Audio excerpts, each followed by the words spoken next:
The Western Bulldogs are a heavyweight contender. There's no doubt about that. They were top 4 last year. They're expected to be at least that formidable this year. Their opponent today, North Melbourne, more of a middleweight, but one that cannot be taken lightly. We welcome you to Etihad Stadium on a glorious Saturday afternoon. The sun is absolutely belting down. Luke Darcy with me and the familiar face of Bulldogs coach Rodney Eade. Rocket, thanks for giving us a couple of minutes pre-match. Thanks, Jim. I've got to ask you the awkward question about Acker. No stranger to the spotlight, but this is a bit different. He's been rebuked by the gay community, by Andrew Demetriou in a more veiled sort of a way. Yep. How's it affected him and you and the team? Oh, that has affected me and the team. I mean, they're Jason's comments, and I think Jason in the past has made some silly comments, outrageous comments, whatever you like to call them, and he seemed to have coped with that okay. I think it shocked him a little bit, maybe the backlash of vitriol that's come his way, but I think he probably just didn't articulate himself the right way, and hopefully he'll be able to clarify those comments. Rockets, Brad Scott obviously played with Acker at Brisbane as we watched the North Melbourne boys come out onto Etihad Stadium here. Beautiful afternoon, and Brad's comments were along the lines, Rocket, that Acker in the past wears thin with his teammates. It would have put off his Western Bulldogs teammates, and he knows for a fact that's the case. How did you respond to your opposition coach saying that in response to Acker's article? Oh, I think it's a bit of byplay from Brad. I never thought he had a sense of humour. I found them quite funny, actually, his comments. Luke, I think you know our group. Our group are not going to be fazed by something like that. It's Jason's comments, and I think Brad also said that Brisbane at times struggled with it, but they kept on winning games, so I don't think it affected them too much, and it's certainly not going to affect us.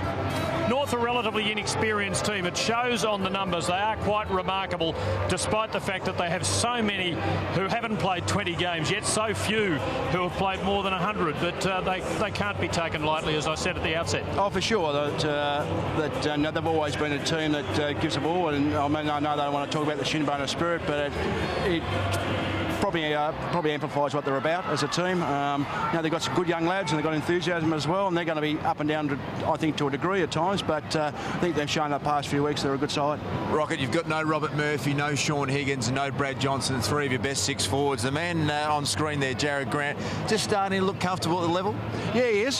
His past 4 games have been very impressive for us. Brendan Stack's last game was good, so I think probably the upside of those players being out is that we've been able to find a couple of young players who we knew had talent, but be able to get some games into them. Liam Piggin's one of my favourite players, Rocket. I love what he brings to the side since you elevated him off the rookie list. Back a little earlier from the issues that he's had injury-wise, will you put him on Boomer Harvey? He'll start on the bench, and certainly at some stage he'll go to Harvey. There's no doubt about that. It's his first game for 5 or 6 weeks, so obviously, even though he's worked extremely hard and his condition's okay, he still hasn't got the match condition. So what sort of game time we give him? Probably 70, maybe 75%, but he'll probably be in Harvey 40 to 50% of that game time. Rocket, thanks for joining us. Good luck. Thanks, guys. Appreciate it. Rodney Eade, the Bulldogs coach, and it's the Bulldogs against the Kangaroos as we have a look at the teams. As Luke said, some formidable attacking players not lining up for the Bulldogs today, but otherwise not too far from full strength. Yeah, the core 100 to 200 game players that we referred to earlier, a lot of them are in the midfield. Matthew Boyd is an out-and-out star of the competition. Daniel Cross, incredibly consistent. Cooney and Griffin all perform well at the level, and that is an area of advantage, Tim, with the young North Melbourne midfielders. There's some quality there, but they just haven't quite got the experience of the Bulldogs. Kangaroos with 2 key forwards who have played 8 games between them. Nathan O'Keefe, first gamer, and Josh Smith. It's going to be an issue for them, relying on young players. That's where they're at. I think Brad Scott's done an enormous job to be 4-4 with his side at the moment. They are inexperienced, but it is a beautiful afternoon here. It's a fast ground. They are quick.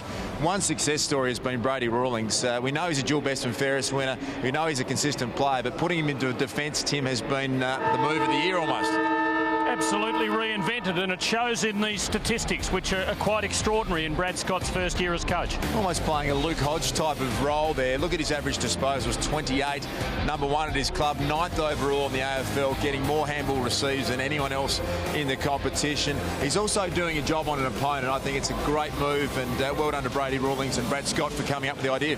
There's a Kangaroo with a mountainous job in front of him today. Todd Goldstein, who has to take on Minson and Hudson. cuts, and he did it last week against the Crows with their ruck tandem, but to come back and do it second week in a row is going to be really tough for him. We'll see him at the first bounce very shortly. It's the Bulldogs and the Kangaroos at Etihad Stadium. First bounce coming up.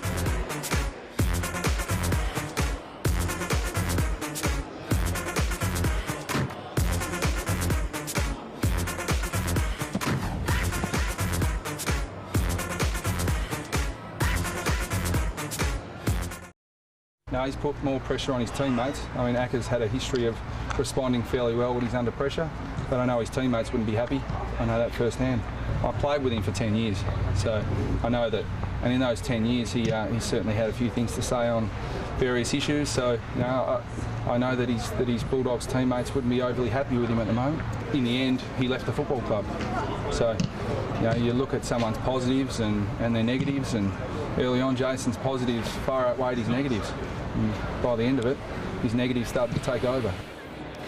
Well, the North Melbourne coach putting the Cats slightly amongst the pigeons this week with those comments about Jason Ackerman. It's going to be fascinating to see exactly how North respond to him today and how big a role he plays in this match. Welcome back to Etihad Stadium. Big game of footy for both clubs, and of course, big round for the AFL as they celebrate the Indigenous contribution made by Aboriginal footballers through time in footy. We've got a couple going around today, and the boots are supplied by the Qantas Dreams exhibition today. They are the boots of Jared Harbrow and Daniel Wells. You can see them as part of an exhibition thanks to Qantas down at Fed Square at the moment.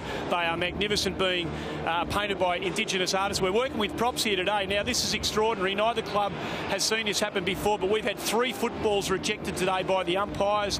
They have turned up from the Sherrin factory to North Melbourne. You can see little bumps in the footy here and here. It's the first time North saw them.